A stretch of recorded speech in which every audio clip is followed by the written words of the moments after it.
Good morning. This is Pixie doing another video. Just things about the coronavirus. There's some things I think people need to know. When you put the alcohol gel on for sterilising, breathe it in like that, and or just don't do it that hard. Anyway, it's quite strong stuff, but it'll help to sterilise your nasal cavity and some into your chest, because the alcohol gel evaporates when you rub it, and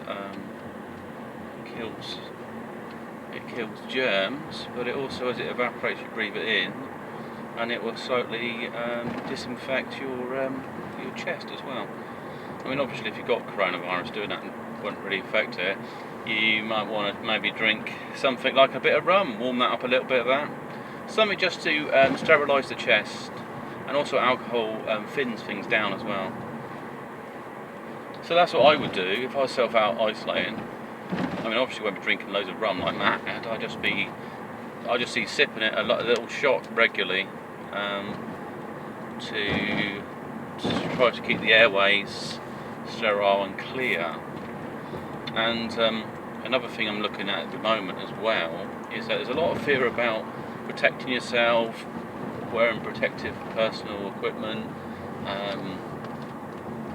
stuff like that, to avoid spreading it to other people. But what seems to be lacking is people are not talking about, well, what happens if you've got to work with people that are infected in the health industry, because they still need care. Otherwise, abandonment of care is neglect, and neglect forms as an abuse. Thank you, girl, coming out in front of me. Yeah, and so you might be putting them at risk. They could actually die because they've got a weak heart. Well, they might die anyway if they've got a weak heart and corona. But they might die because they're not getting the proper drugs, they're not being able to manage their own pain, they might be their personal care, there might be some other issues, like they're not eating properly. There'll be things where people can bring food in, and you might kind of do a procedure whereby you place the food in an area, and if the client can put the food away themselves, they would. Or if you've got like elderly, if you've got your parents, you maybe sort of deliver off the food, leave it in an area for a while, and then they can collect it. But some of it's been overlooked. I mean, I got a kind of like Soviet environmental suit, stroke with gas mask, and it was bagged up in reserves for when they had that situation in Chernobyl. So it was army surplus, and so I purchased it. They only cost 30 quid, the whole suit. However, it's starting to look like it's got more practical uses than I maybe intended it. I had it there just in case something would have happened. It could be anything, some sort of like dirty bomb went off or something. It could be all sorts of things that are potential hazards. Because I guess we live in a world where it's a fairy tale. You can buy whatever you want. It's all in close proximity, but then you're kind of deluded at the dangers. It's still the natural world. Things still happen where you can get killed, and you need your own survival strategies in place.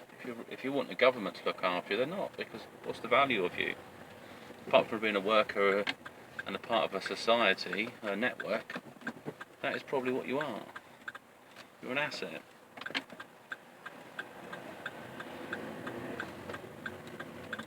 And one person's life is not necessarily more than anybody else's, so in this structure of things. There could be corona terrorism. If somebody has a nasty virus that they know that they can survive, and then they go into a place whereby they can infect lots of people. Like a bank, maybe. In a bank queue, lots of older people always queuing up in banks. You could target rich people, basically, going to venues where older rich people would go, and then you've probably targeted population. Like if you've got people, I don't think what they call that, Extinction Rebellion. Like they went down the tube, they wanted to make a point, maybe just infect a lot of people, and then when a load of people get ill, they can say, well, that was us. It was to reinforce the point, there's too many people on the planet, and environmental concerns that they can't control. that the scientists can't deal with either. The scientists just go around measuring things. That's what they do, and firing off hypotheses and stuff like that, and supporting industry. But mainly the people in industry invent things, and then they get the science to support it, and then they put it into production, like fracking. I mean, I don't think anyone's making any logical sense of what they're doing with fracking. Creating sort of mini earthquakes for natural gas that they had to pollute and poison the ground for, because they wanted to poison and pollute the ground. There was another reason to it, and it reduces the value of that bit of land. And it also creates an environment whereby if one country has a resource that the other one doesn't, there's this almost like this evil envy. We want that. That's what these rich people be. We want your resources. It's like the War of the Worlds. The reason the Martians from Mars wanted to come and try to take over the planet is because of resources. They didn't have any in their own planet. They were pushed to the brink of extinction, and then so the justification is that the strongest and more superior being should take that. And it's no different than a form of Nazism. That's all it is. I've got the power, so I should take. Yeah, it goes into other areas of thinking as well. Beliefs. So you poison your land, so you reinforce the fact that I've got control over agriculture, and then I choose a country that's got agricultural prosperity and wealth, and then I start picking fights with it and trying to find ways to dominate it. Because it's a rival, it's a threat to my industry, it's a war over industry and business. Places like Russia and Ukraine have got very rich, fertile soil, so you can grow quite a lot. And the people there are quite healthy as well, apart from the Chernobyl. I mean, there still is radioactive issues around there, and it causes cancer, and all the other radiation is being leaked around, and other energy forms that can cause cancer as well. They're doing research on cancer, not to solve it. They're just saying it's a biological issue. It's not considering it's actually an environmental issue. You create a toxic environment and you expect to thrive in it. And that doesn't normally happen. It's either going to mutate you, or it's going to damage you in some way. Because you're opposed to it, your body, your biology is opposed to whatever's in the environment, and there's a constant resistance there. So yeah, anyways, drifting off. So we'll have to see what happens with the corona, but there's a massive panic, and for me as somebody who works in the health sector, I still need to engage with people that are sick. And to be honest, I say, actually, I've got a gas mask, that person's got it, they're likely to survive it, but we need to deliver the right kind of care, keep the temperature down, make sure the bed's adjusted so they can breathe better. Another thing people might want to stock up, and it's not maybe potentially you can get little oxygen mask stroke canisters. If your breathing is sort of suppressed, your ability to breathe correctly. There is a word, it just went straight out of my head what I wanted to say. But by what you need to do, by having an oxygen, giving yourself an oxygen, it works well against bacteria. They don't like high oxygen environments, but it also makes it easier for you to breathe. You don't want to rely on it necessarily. And also, why are people having issues? Well, it's going to be the inflammation, fluid in the lungs. Cut out dairy completely. If you've got the coronavirus, don't have any dairy. Anything antibiotics is going to increase the fluid production in the lungs. Well, I don't know. I can't necessarily quote on the antibiotics, but I do know with milk, you won't have a reaction so much with goat's milk and cow's milk. They do give them antibiotics, and I find that certain foods with certain chemicals, they naturally make you cough and start producing phlegm, so because they're less natural. So try to stick to very basic natural foods if you think you're likely to be exposed to it. I mean, there's some things that are garlic and things that the onions, things that are antiviral. It's like adding them to your diet.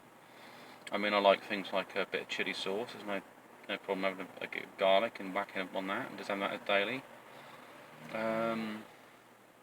Other things you can do as well is you can train your body.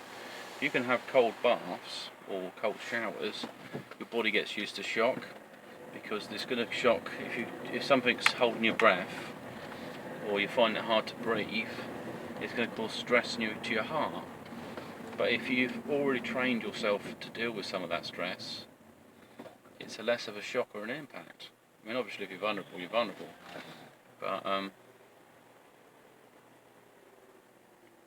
well, yeah, that's helped, hasn't it, mate?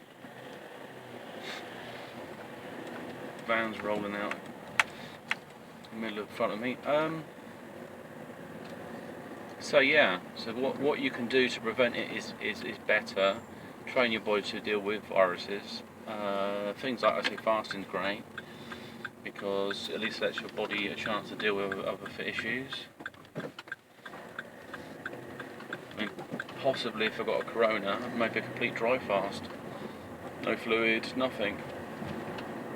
Dry it out. Probably cause some stress to your heart, because your heart rate will go up a bit.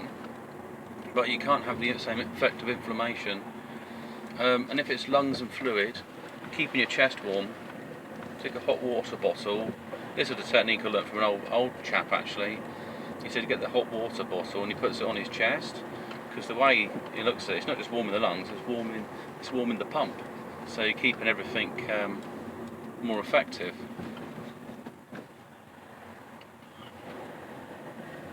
So they're good little tips. And then just risk assess yourself, risk assess the situation. You should be able to make these decisions. I have to try my environmental suit out later, actually, make sure it fits alright. Is there any issues with it? I mean, droplets coming in on me and going down me is not a problem.